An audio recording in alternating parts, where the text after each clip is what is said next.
I found out about Design Hope Toronto a couple of years ago, actually. I am also a freelance arts journalist, and I was looking for some interesting stories, and I came across the listing on the web about Design Hope Toronto, and I contacted Bill Ford, and I went out and interviewed him, and I became even more engaged and excited. I live in Parkdale.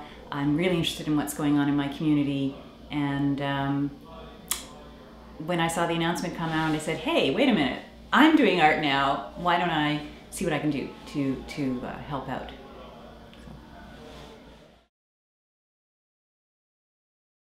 I call the piece Community, and I started to play around with red clay because I started thinking about the idea of Edmund Place and that big brick building that I've been walking by and seeing in my neighborhood for years, kind of emerging literally out of the ashes into something else, metamorphosizing into something else.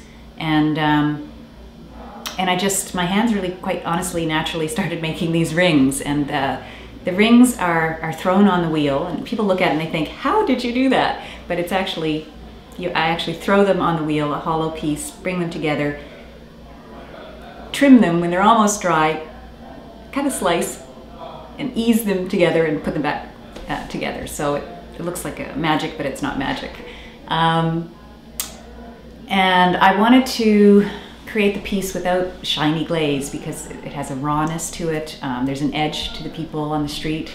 And then there's a very literal, when I fired the kilns, my first time trying to fire a gas kiln, we actually threw pieces of wood into the kiln to combust, and that created the look of burnt. You know, so the rings coming out of the ashes. So there's a lot of layers of thinking behind it, and I hope that it's the first of many in a series. But this is an original piece specifically for Design Hope.